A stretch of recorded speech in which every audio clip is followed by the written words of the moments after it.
G'day, this is Peter from the Property Club back with another episode. And today's episode is what to look for when buying real estate in the Philippines. So it is very complicated trying to work out and decide what is the best type of property for you to purchase here in the Philippines. It's a complicated subject and one that's not easily explained, but I'm going to do my best to try and explain just that for you today on the Property Club channel. The most important thing for me when purchasing real estate here in the Philippines is actually buying it at the right price. What you'll actually find is there's a lot of overpriced property in the marketplace today, 2020. And the issue is in places like Cebu and Metro Manila, what has happened is there's been this huge increase in property prices. A lot of people are saying that's due to the POGOs, a lot of Chinese buying property, and the price point for property, price per square meter has gone from ridiculous amounts. Used to be like 80, 90, 100,000 peso per square meter for condominiums, and it's skyrocketed to like 300,000 and 400,000. So it's literally tripled and quadrupled in major cities. And look, that's why nowadays I don't actually look at Manila. I don't look at Cebu. I just won't do it because ultimately I think it's overpriced.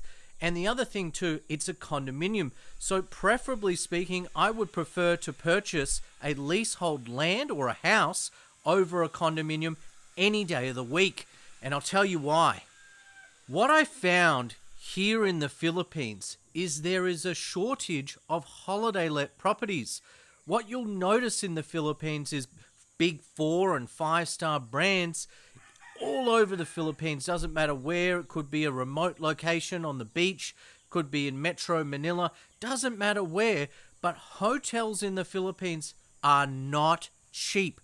They are expensive. Okay? So what I want to actually say is that the best kind of property that I found here in the Philippines is property that can be holiday let. Look, permanently letting property is not a problem. It's still very good and an extremely viable option, as long as you can get the right price. But having said that, what you might actually find is with holiday let property, you'll get a better yield. And I'm going to give you a really, really good example. Manila, I owned several condos before. I don't own as many condos as I did. But before, what I did is I had condos that were permanently let, and I had condos that I used to holiday let via Airbnb. Now, on Airbnb, I've got to tell you, the return on investment that I got was as high as 22%. That's right. So if I purchased a property for $100,000, I could get a net return as much as 22% for my Airbnb let properties, and that included downtime on those properties. So yeah, a significant earning there, whereas my permanent let properties previously were only earning as much as 8 and 9% on average. Look, not all of my properties made 22%, but the worst performing property made about, I think, 13 or 14%, and the best performing property made 22%. So there you have it. At the end of the day, Airbnb and holiday letting can be extremely profitable here in the Philippines. But what you need to keep in mind, especially if you're looking at holiday let, condominiums, and this is the biggest thing, there is a homeowners association. There is condo dues, and condo dues, one, can be expensive. But the major challenge is the homeowners association, because what you'll know if you've been following my channel is I no longer have any Airbnbs whatsoever. So I had properties that I was Airbnbing. I no longer have those properties. Why? Because the homeowners association, pretty much the building, said, hey, no, we're going to outlaw and not allow for Airbnb in those particular buildings. Now, it's not as bad as Thailand, where Thailand's actually said it is illegal. Okay, they've gone the other way from Japan. Japan's legalized Airbnb, but Thailand has outlawed it. Here in the Philippines, they haven't outlawed it. There's no real certain laws around Airbnb. But the biggest challenge is the building, the association, the administration of certain buildings. When you buy it, they might allow for Airbnb. However, later they'll turn around and change the bylaws, the condominium bylaws, to say, no, it is not allowed to holiday let and Airbnb in these buildings. So a lot of buildings in the big cities like Manila and Cebu have already done that. A big brand that I can mention is Ayala. Ayala's done that with some of their buildings. Shangri-La has pretty much done that with every single one of their buildings, and that's just two examples that I can give you. Mainly it's the luxury condominiums that you'll find that are actually stopping the Airbnb. But that's a bit of a problem, because what you want to find, what you want to look for when purchasing property is something special.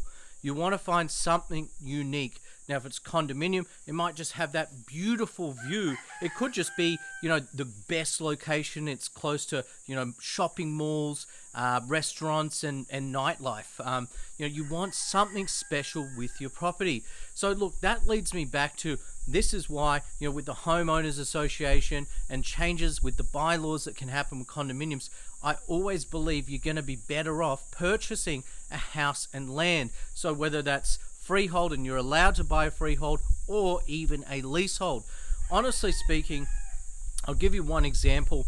I have a friend, and my friend found this perfect lot, a perfect allotment, which he leasehold on the beachfront. And what he did is he built like a very sizable home, and the home has like 8 different bedrooms, like huge home. And what he does is he actually turned it into kind of like a motel on the beachfront here in Subic Bay.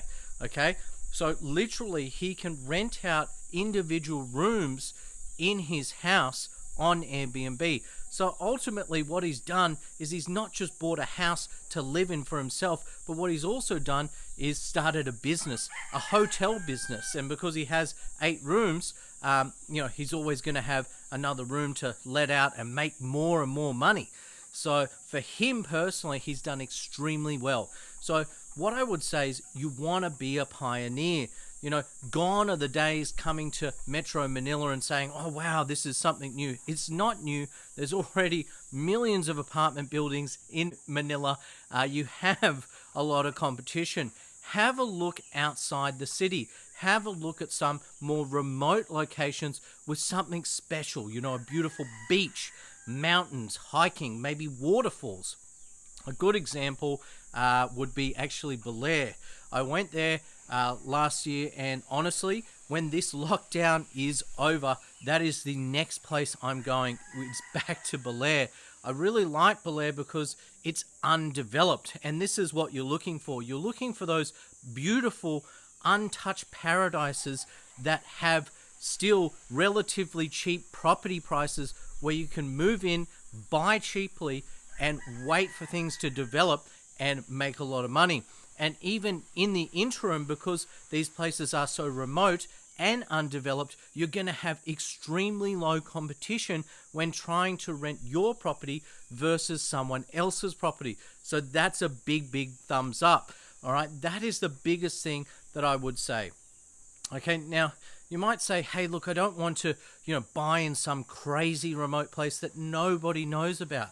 Well, you might not, okay? And you might want to have a look at also the fundamentals of, an equal balance. You want to be in a remote, beautiful location that's saleable, that you can actually rent your property, holiday let your property, but also has the fundamentals like hospitals, schools, etc. So you can actually live there.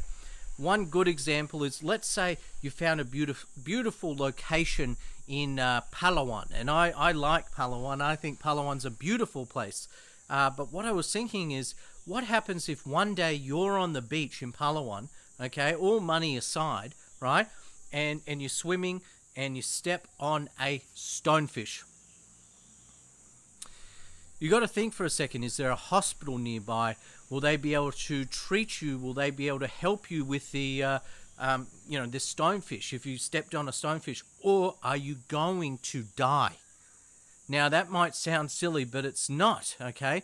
I use this example of the stonefish because these are the sort of things, the questions you need to ask yourself when purchasing property here in the Philippines. It's very important that you do your due diligence and you buy the right property and have a balance of, something that's beautiful and affordable, but also somewhere where there are fundamentals, where you can send your kids to school, you can get medical attention and this sort of thing. So you might be saying, hey Peter, well, how can I buy a house and land? I'm a foreigner, I can't do that. Well, if you are saying that, I'm not actually going to touch on that in this video. My previous video is a how-to guide on how to purchase property here in the Philippines, whether it be a house and land or a condominium. Have a look at that video, okay? The last thing I want to say about choosing property and buying property here in the Philippines is think about this one thing. In the Philippines, it is easy to find bargains. It's getting harder now, okay? But over the time that I've lived here, it's relatively easy to find a property, a good property to buy that has a good rental yield and can pretty much rent all year round, okay? The problem here in the Philippines, the difficulty is selling that property, okay? So, if it's a very expensive property, let's say it's $1 million property, okay, then that property could be very expensive. It could be a 40 million peso property, very expensive, hard to sell. Whereas a lower price pointed property that's worth only 3, 4, 5 million peso is going to be a lot easier to sell. And even that type of property could be difficult, still difficult, depending on where you buy. At the end of the day, the strategy is different here. It's not buy, fixer-upper, and do a flip and make some immediate cash. It doesn't quite work like that. It's more about buying property for the long term and getting a good yield. Hence why I suggest having a look at property that you can actually holiday let. I'm not opposed to property that you can permanently let by no means. I mean, if you can get a good yield that's 9 or 10%, set and forget, and you're getting capital growth, happy days. Very, very easy to do. It is possible to still do that now here in the Philippines. But I personally, feel that Airbnb with technology and being able to holiday let and compete with hotels, I find that exciting, and I think you're going to make a lot of money doing that if you buy the right property. So thanks a lot. This has been Peter from the Property Club. Double thumbs up.